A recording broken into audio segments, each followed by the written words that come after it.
ready? Or? This is the 2020 NCAA Division III Championship second round post-game press conference for the game between Elmhurst and Grove City.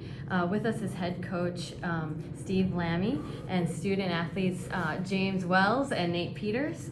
We'll begin with an opening statement from Steve. I want to congratulate Elmhurst College on that win. They are a well-coached team. They play hard. They're fundamental and they have talent, and that's a tough mixture to beat. So I wish them well in the next round, and I thought their coaching staff and their kids just did a great job. And as for us, it's a time of mourning right now because I'm losing these two seniors that have been such a great part of the program. But we're going to celebrate too all of their accomplishments. These last 4 years, Nate has been part of all four, and then James Wells has been a part of three of the seasons. It's been the most successful run in Grove City College basketball history. So very proud and thankful, very, very thankful for what they have meant to the team and to our program. Coach, Elmhurst, the zone defense that they played tonight was very active. They threw a few wrinkles at it that it seemed like they were able to take Grove City out of what you want to do offensively, and that's run the flex, or at least affect that. And we did run our flex offense against it, even against the zone, but it wasn't as effective. And I think we were tentative in the first half, and then we didn't make any adjustments in the second half. We just said we have to hunt the shots, and then be really physical. And we did it. Didn't make enough shots, but I thought we matched. But the kids are coachable, and they did what we asked them to do. But Elmhurst was a really good team, and we were only able to get, unfortunately, a lot of one and dones. We rebounded the ball really well. That's one of our strengths, but they negated some of that tonight. It seemed like when they were able to get some offensive rebounds, they cashed in every time. They were kind of safe to say that their team, any little crack you gave them, they took advantage of it. Yeah, and I think if we watch the film, we pride ourselves in blocking out, and if we're blocking out and they're still getting rebounds, then we're okay with that. I mean, because we're playing to the standard. The standard is to block out. And if we block out and they're still getting rebounds, well, that means they're really athletic and there's nothing we can do. And my recollection is that we were doing a good job of that for the most part, but they were still getting rebounds. So we give Elmhurst credit on that. And start with Nate here. Nate, 19 points tonight. The last month or so, you've really been on a roll. I know it certainly has to be tough right now, but was there ever a point at some point where you realized that, hey, this was your last run and you kind of kicked it into another gear? Probably during the conference tournament, just kind of knowing that if you lose, you're out.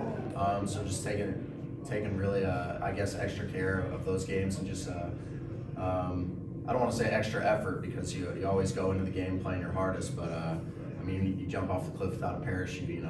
If you lose, you're out. So that just adds a little bit of intensity to it. James, tonight 16 points.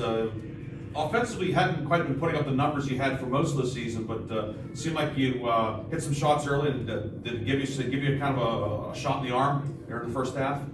Yeah, I mean, I'm not concerned about putting my own numbers up. Especially in your senior year, I think you really start to realize that it's just about winning.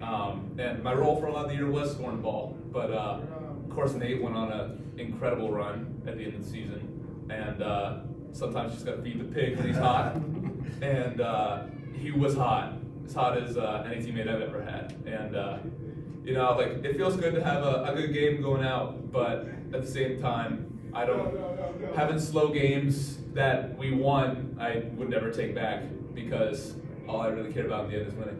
So.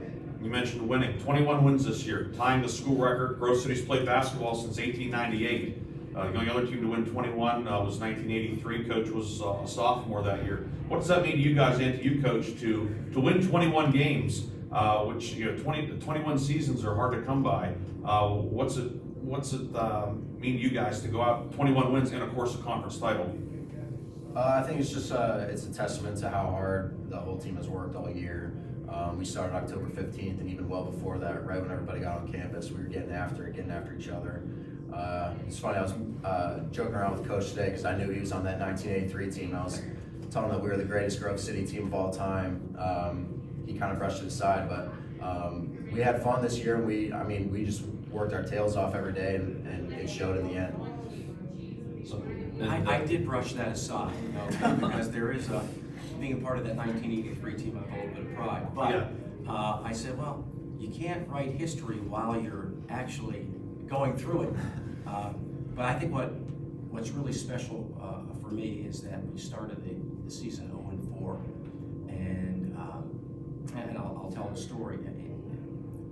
Our goal was to win the league, and after going 0-4, I thought that we had to change our mindset. So rather than just thinking about winning, it was let's play to the standard. And from that point on, I think it helped us refocus. It took the pressure off of the players, and they just played to a standard that they could achieve. And ultimately, it came down to 21 wins, which is remarkable. We weren't thinking about that when we started off 0-4.